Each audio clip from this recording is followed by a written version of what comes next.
কারো জীবন গল্প যে এতটা ড্রামাটিক হতে পারে তা এই গল্পটি না শুনলে বুঝবেন না। লিখেছেন একজন শিক্ষক, তিনি যেভাবে লিখেছেন আমি ঠিক সেভাবেই বলছি। বাস্তবতাও এমনটা হতে পারে বা গল্পটা আদৌ বাস্তব কিনা তা আমার বিশ্বাসই হতে চাচ্ছে না। তবে আপনাদের মূল্যবান মতামত কমেন্ট বক্সে আশা করছি। তিনি ঠিক এভাবেই বলেছেন। আমি পতিতালয়ে গিয়েছিলাম, সেখানে গিয়ে টাকার বিনিময়ে আমি যে মেয়েটি পেয়েছিলাম সেই মেয়েটি ছিল আমার ভালোবাসার মানুষ। আপনারা হয়তো আমার কথাটা শুনে অবাক হচ্ছেন, আমিও সেদিন অবাক হয়েছিলাম। আমি ইচ্ছে করে সেখানে যাইনি, সেখানে যাওয়ার একটা কারণ ছিল। আমার ভাগ্য সেদিন আমাকে ওখানে টেনে নিয়ে গিয়েছিল।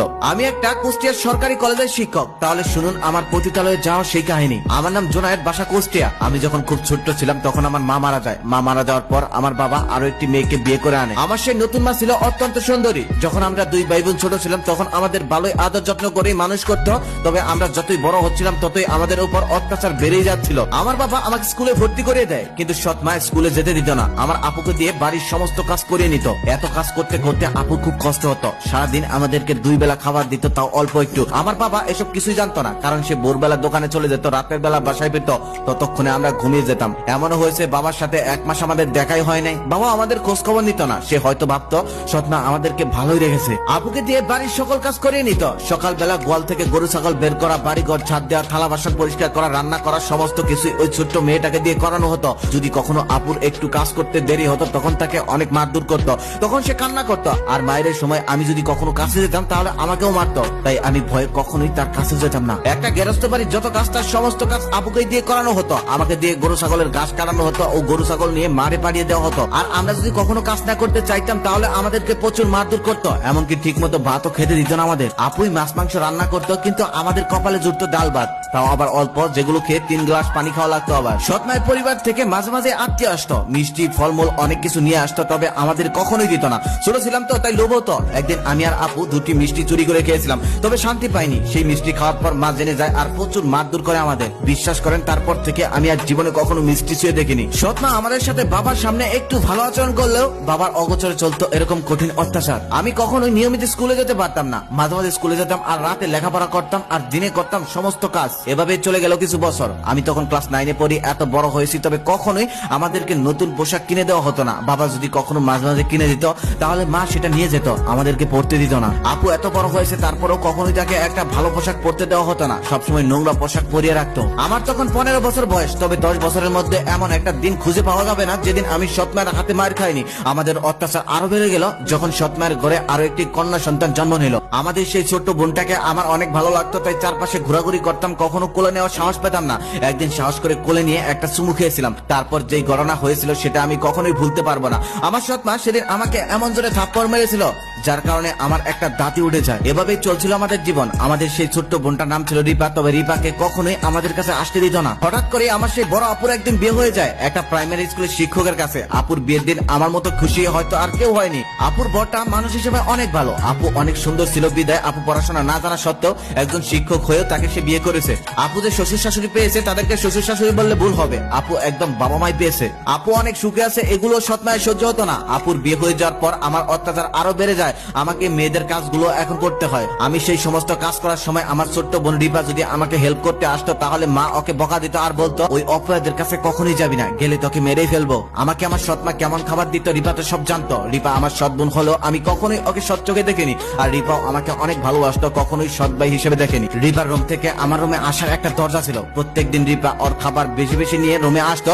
মা বললে বলতো আমার রাতে ক্ষুধা লাগে তাই আমি রাতে খাই। তবে সেই খাবারগুলো প্রত্যেকদিন সে এসে রাতের বেলা আমাকে খাইয়ে দিত। আমি সেই খাবারগুলো খেতাম আর কান্না করতাম। এটা আমার প্রত্যেক রাতের সুখের কান্না ছিল। এভাবেই এসএসসি পাশ করে ফেললাম। তেমন একটা স্কুলে না গিয়েও A+ পাই, কারণ আমি সারা রাত জেগে লেখাপড়া করতাম আর চিন্তা করতাম একদিন লেখাপড়া করে এই বাড়ি থেকে পালিয়ে যাব আর নিজেকে মুক্তি দেব। আমি সবসময় ভাবতাম ইন্টার পাসটা কোন রকম করেই বাড়ি থেকে আমি পালাবো। তারপর 2 বছরের মধ্যে ইন্টার পরীক্ষা দিলাম, ইন্টারেও ভালো রেজাল্ট করলাম। তারপরও আমার সৎ মা রোজই আমাকে মারতো। আস্তে আস্তে বাবা অত্যাচার শুরু করলো, কারণ সেই সৎ মা ছিল অত্যন্ত সুন্দরী। তার কথা যদি আমার বাবা না শুনতো তাহলে সে বলতো বাড়ি থেকে চলে যাব, আর এই ভয়ে বাবা সমস্ত কথাই তার শুনতো। তারপর একদিন অত্যাচার সহ্য করতে না পেরে চলে যায় আপুর বাসায়। আপুর বাসা ছিল রাজশাহীতে। সেখানে যাওয়ার পর আপু এত খুশি হয়েছিল যে আমাকে দেখার পর 10 মিনিট জড়িয়ে ধরে কান্না করেছিল। এমন দৃশ্য দেখে আপুর বাসা সবাই সেদিন কান্না করে দিয়েছিল। সেই বাসায় সবাই ছিল শিক্ষিত মানুষ, শুধু আপুই লেখাপড়া জানতো না। তবে দুলাভাই এখন আপুকে বই এনে পড়িয়ে অনেকটা শিখিয়ে ফেলেছে। এখন আপু ইংরেজিতে কথাও বলতে পারে। আপুর একটি ফুটফুটে বাবু হয়েছে। তারপর আমি সেখান থেকে লেখাপড়া শুরু করলাম। অনেক কষ্ট করে রাজশাহী বিশ্ববিদ্যালয়ে চান্স পেয়ে গেলাম। আপুর বাসায় আসার পর থেকে আর কখনই মা বাবার সাথে কথা বলিনি। ছোট বোন মাঝে মাঝে ওর ম্যামের ফোন দিয়ে ফোন দিত, বাড়ি থেকে ফোন দিতে পারতো না ভয়ে।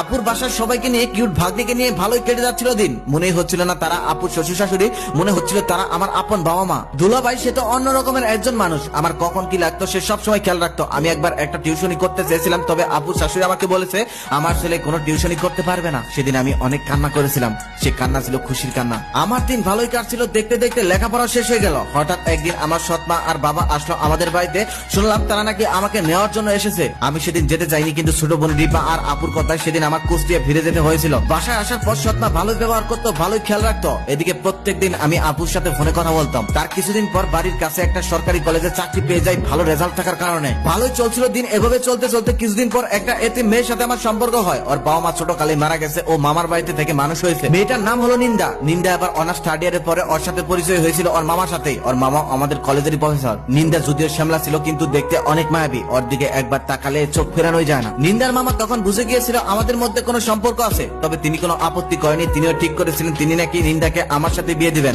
এদিকে বাসা থেকে সৎমা চাপ দিতে লাগলো, কারণ তার বোনের মেয়েকে নাকি আমাকে দিয়ে আনবে। কিন্তু আমি সেটা সোজাসুজি না বলে দেই। আর না বলার পর থেকে আবার আমার সৎমা আমার সাথে খারাপ আচরণ করতে শুরু করে। আমি সেদিন কিছুটা বুঝতে পেরেছিলাম এতদিন আমার সাথে একটু ভালো আচরণ করার কারণটা। ওই সময় একটা ছেলে নিন্দাকে প্রত্যেকদিন বিরক্ত করত। তারপর আমি ওই ছেলেকে প্রচুর মারধর করেছিলাম। ছেলেটা নেশা করছিল আর যাওয়ার সময় বলে গিয়েছিল ওই মেয়ের কপালে খারাপ আছে, মিলিয়ে নিস। তারপর একদিন সৎমা আমার ঘরে আসলো, আর আসার পর বললো তার বোনের মেয়েকে নাকি আমার বিয়ে করতে হবে। আমি না বলে দেওয়ার সাথে সাথে সে তার জামা কাপড় ছিঁড়ে ফেললো আর চিৎকার করতে লাগলো, আর বলল আমার সর্বনাশ করিস না, এসব বলে চিৎকার করতে লাগলো। আর বাবা ওদিক থেকে দৌড়ে আসার পর বাবাকে কান্না করতে করতে সমস্ত ঘটনা খুলে বললো। বাবা মায়ের ছেঁড়া কাপড় দেখে বিশ্বাস করে ফেললো। বাবা সেদিন অনেক মারধর করেছিল আমাকে, এতটা মারধর করেছিল যে সেদিন আমার উঠে দাঁড়ানোর শক্তিটা পর্যন্ত ছিল না। তারপর বাবা আমাকে বাড়ি থেকে বের করে দেয়। তারপর আমি এক বন্ধুর বাসায় চলে যাই, সেখানে গিয়ে সমস্ত ঘটনা খুলে বলি। আমার বন্ধু কিছুতেই বিশ্বাসই করতে চায় না। সে বলে একটা মা কখনো একটা ছেলের সাথে এমনটা করতে পারে।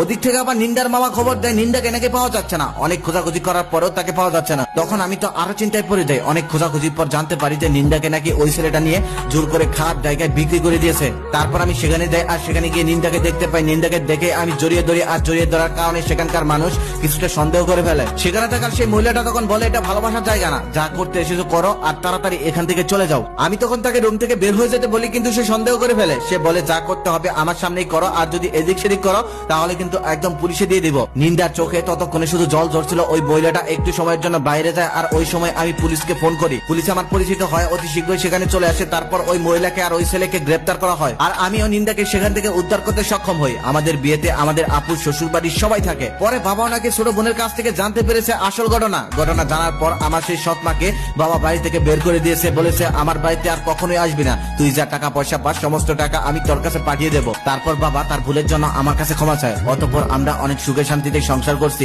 সবাই মিলে।